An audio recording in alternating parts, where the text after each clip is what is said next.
As eleições já acabaram, mas o coach picareta continua causando.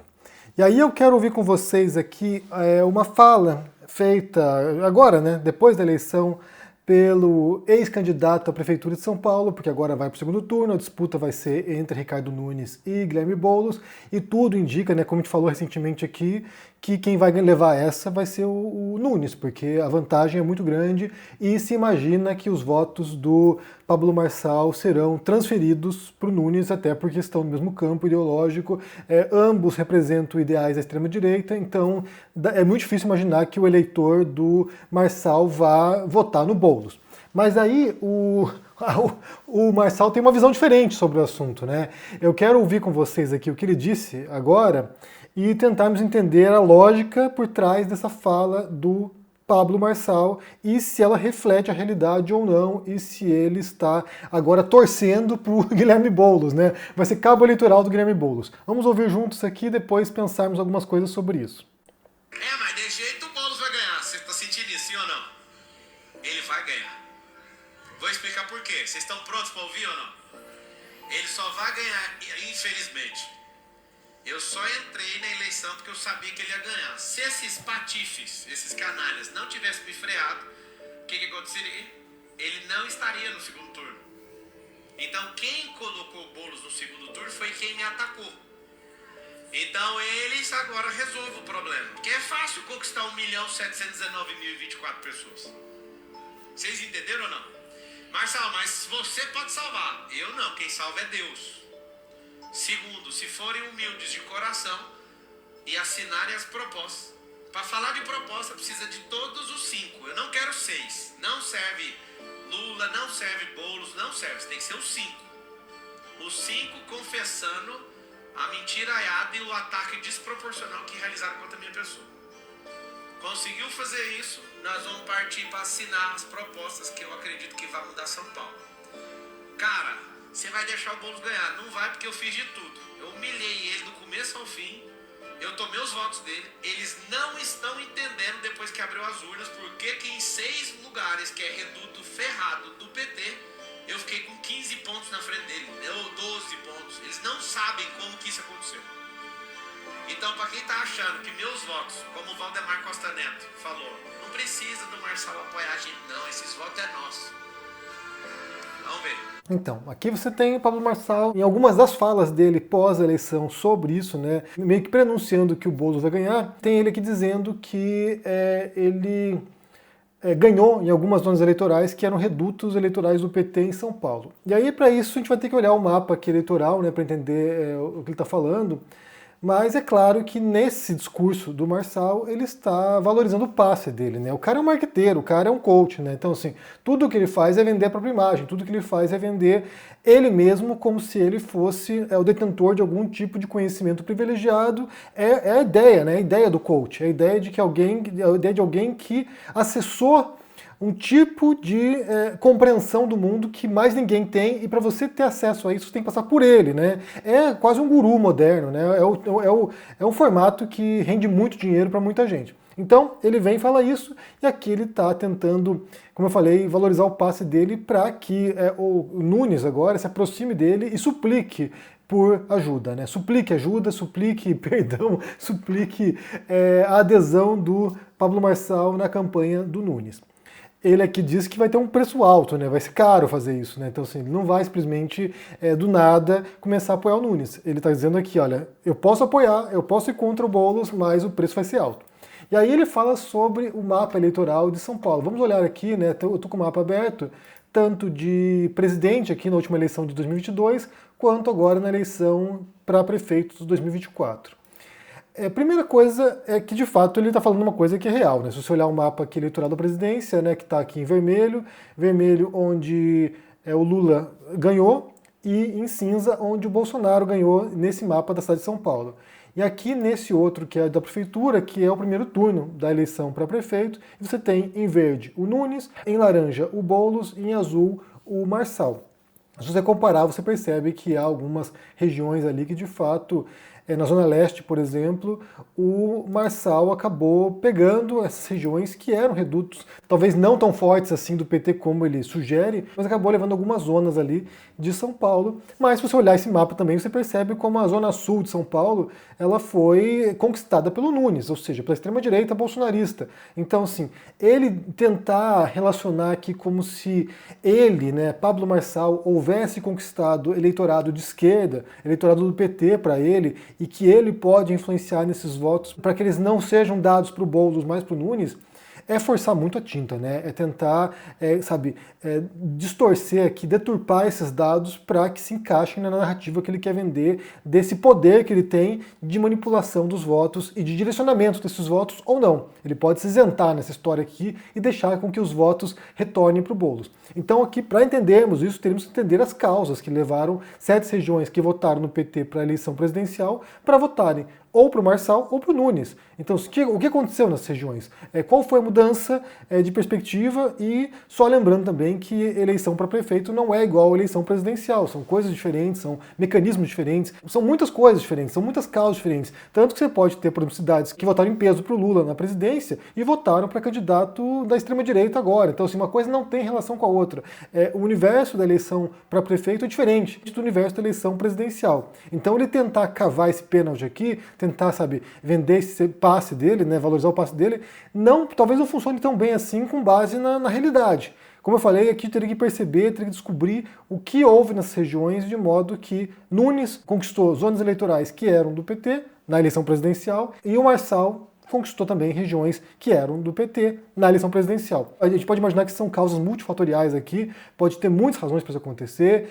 Então, assim, como eu falei, a gente teria que ter algum dado mais objetivo aqui, né? Algum tipo de pesquisa. Por exemplo, alguém que fez uma pesquisa nesse sentido, mas para outros momentos, né, foi a Rosana Pinheiro Machado, que trabalhou sobre a mudança, né, do perfil do eleitor que votou no Lula, depois passa a votar no Bolsonaro. Ela trabalhou no livro dela sobre isso, que amanhã vai ser maior. Então, assim, tem gente que vai investigar isso, tentar descobrir esse fenômeno. Mas o fato que a gente pode imaginar um desses elementos, né, um desses fatores, pode ser inclusive a insatisfação do eleitorado, né? Pessoas que votaram no Lula tendo uma visão do passado, talvez, né, pensando nos últimos mandatos do Lula, entra o Lula no poder e não é igual ao que foi no passado. Então, assim, pode ser que haja uma frustração nesse sentido, pode ser que haja muitos elementos aqui, né? Inclusive rede social, inclusive outras coisas que têm a ver com o contexto agora de 2024, que não é igual ao contexto, inclusive, de outras eleições do passado. Então, assim, a gente pode imaginar que há muitas razões para que esses votos tenham ido para o Nunes e para o Marçal. Como eu falei, aqui ressalto, imagino que esses votos no Marçal irão, sim, de maneira quase automática, para o Nunes. Não acho que alguém que vote no Marçal, de maneira consciente pelo menos, pensaria assim, o Marçal não ganhou, agora eu vou votar no Boulos, porque eles são, antagônicos em muitos sentidos, né? Em propostas, em visões de mundo, em tipos de militância que fazem. Então, assim, não acho que tem relação entre esse público, esse eleitor, não tem. Então, assim, não dá para imaginar, a não ser que seja uma pessoa pouco esclarecida e que não tenha muita ideia do que cada um dos dois simbolizem. Mas se a pessoa tiver um pouquinho de consciência política, um pouquinho de compreensão do jogo eleitoral, ela não vai fazer essa ponte, né, de Marçal para Boulos. Eu acho muito difícil isso.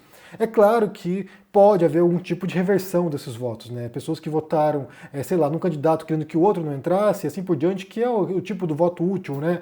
E pode ser que tenha acontecido isso também, e a gente veja uma redefinição desses votos no segundo turno. Mas é muito improvável que haja uma mudança tão drástica assim de percentual de votos, né? Como a gente falou aqui no último vídeo, né, sobre isso, você tem uma vantagem de quase 15 pontos entre o Nunes para o Boulos. É muita coisa, né? Assim, é muito eleitor que tem que reverter voto para que o Boulos tivesse alguma viabilidade nesse segundo turno. Então, aqui você tem que pegar, você tem que compreender, tem que dissecar o discurso que está por trás da história que o Marçal quer contar, e aí você entra nesse espírito do coach, que é contar historinhas, né? É criar historinhas e tentar seduzir a pessoa a pensar que ele é aquele guru moderno que traz verdades. Trago verdades. Então, né, como eu falei, não acho que isso reflete a realidade, não acho que isso reflete, essa leitura do mapa que ele faz, não reflete a dinâmica da eleição para prefeito versus eleição presidencial, não reflete as mudanças de contexto, não reflete essas múltiplas causas que podem estar aí em andamento para explicar esse cenário. Então é só aquele momento, né, no qual você tem a figura que quer simplificar a realidade de modo a se encaixar na história que quer contar. E aí você tem muita gente que faz isso, né? Simplifica, transforma tudo numa disputa de bem versus mal, como ele fala ali de Deus, né? Que Deus vai dar a vitória contra o Boulos. Ou seja, transforma numa disputa de forças antagônicas, bem versus mal, e isso acaba também tendo um apelo muito imediato nas pessoas, né? De modo que essa simplificação faz sentido para as pessoas e elas entendem essa disputa de luzes versus trevas, né? Então é bem comum, ainda mais tendo em vista esse caráter messiânico da mensagem do Marçal. E aí, só para concluir esse vídeo aqui, vale dizer também que o Twitter está de volta, né? O Twitter está de volta, ficou quase 40 dias fora do ar e agora finalmente a rede conseguiu cumprir os requisitos que foram impostos pelo STF, né? A gente falou também sobre isso aqui anteriormente, tem todos os indícios de que foi um abuso de decisão do STF nesse sentido, extrapolou talvez alguns limites, tem quem discorde disso, acho não, estão cumprindo a lei, mas me parece, lendo o cenário, eu ouvi algumas hipóteses nesse sentido também, que foi uma tentativa do STF talvez de conter um pouco o estrago eleitoral também, não apenas punir o Elon Musk, não apenas punir a rede social, mas também de fazer até um experimento aqui na eleição para ver como isso se desenvolve, porque foi muito conveniente, né, ficar quase um mês durante a eleição fora do ar e voltar pouquíssimos dias depois da eleição. Então, assim, essa janela de tempo aí é uma coincidência meio estranha, mas para que fosse funcional, né? Vamos pensar que a meta, o objetivo fosse de fato tentar controlar a rede social durante o período eleitoral, que é uma ideia que outros países já aplicaram. A Índia já aplicou isso, né, de bloquear certas redes durante a época da eleição, mas embora a ideia ela tenha um precedente, e ela até faça um pouco de sentido pensando no tipo de desinformação, no tipo de distorção que acontece durante as eleições, isso só funcionaria, na minha visão, se todas as redes fossem bloqueadas. Não adianta bloquear o Twitter, que nem sequer é a rede mais popular no Brasil, e deixar funcionando o Instagram, deixar funcionando o WhatsApp, deixar funcionando, o YouTube aqui e outras redes que são bem mais populares. Então, para que esse experimento, se isso for, se essa tese, né, for factual, para que isso tivesse algum tipo de eficácia no mundo real, precisaria sim que todas as redes fossem bloqueadas durante um período nas eleições. Não diria um mês, 40 dias, diria talvez aí uns 5 dias antes das eleições, justamente para evitar a avalanche de desinformação que é feita. Mas é claro que isso levantaria várias questões também éticas, de livre expressão, então assim, não me parece que seja uma solução tão boa assim para conter fake news, para conter mentiras na internet. Eu acho que aí teria que entrar a lei, né? A lei eleitoral, justiça, para punir quem propaga desinformação e mentiras. E nesse caso a gente espera, inclusive, a punição do Marçal por ter propagado um laudo falso de que o Boulos teria sido internado num surto psicótico por causa de uso de cocaína. Então, assim, esse tipo de punição da lei eleitoral ou punição da justiça comum criminal, isso aí seria muito mais eficaz para conter esse tipo de estrago, mas é claro que daí você tem que exigir um tipo de velocidade da justiça que não está muito de acordo com como funciona, né, o modelo da justiça, não apenas no Brasil e no mundo inteiro. O que mais acontece é que é uma falta de sincronia entre o tempo da rede social, o tempo da internet e o tempo da justiça, o tempo das instituições. Então tudo é muito lento, né? O processo de um impeachment de alguém que comete algum crime é muito lento para caçar alguém. Então, assim, passa o timing e aí você acaba prolongando um pouco o estrago do que foi feito nas redes sociais e na internet. Mas agora está de volta ao Twitter, a gente pode imaginar que muita gente vai retornar para o Twitter, porque eu não sei como que foi em outras redes ali. Eu não usei outras redes, eu não fui para o Blue Sky, não fui para outros locais, não sei como é que estava a interação lá nessas outras redes. Eu imagino que muita gente vai retornar para o Twitter, até porque em termos de informação, de jornalismo, é a rede mais movimentada, é onde estão todos os grandes jornalistas, os portais jornalísticos também, onde estão os políticos, então me parece que é o local no qual as pessoas vão voltar, por mais tóxico que seja, por mais destrutivo que seja o espaço, por mais que, estimule a polarização, por mais que seja esse espaço corrosivo e insuportável, as pessoas vão voltar para lá, porque nesse lixão se dá uma parte importante do debate político e do debate público. Então, assim, não tem como evitar. É nesse lixão que a coisa acontece, né? É nesse esgoto que as pessoas estão interagindo e surgem as tretas que movimentam a política, que movimentam o jornalismo também. Então as pessoas vão buscar notícias lá. E aí nesses 40 dias, o que a gente viu, porque eu estava lá, né? Eu estava lá porque eu moro fora do Brasil, então eu não estava bloqueado aqui. Nesse período de 40 dias, o que você viu foi uma predominância, né? Um domínio completo da extrema-direita, não apenas brasileira, mas portuguesa, norte-americana. Inclusive para mim começou a aparecer um monte de notícias da extrema-direita portuguesa agora, coisa que não aparecia antes. Então você tem um domínio durante esses dias desses grupos extremistas de direita, e agora a gente pode imaginar que a turma da esquerda vai voltar agora para repovoar esse espaço e disputar mais uma vez esse espaço, que é um espaço, como eu falei, muito pernicioso. Então, assim, o Twitter é esse lixão mesmo e é irremediável, na verdade.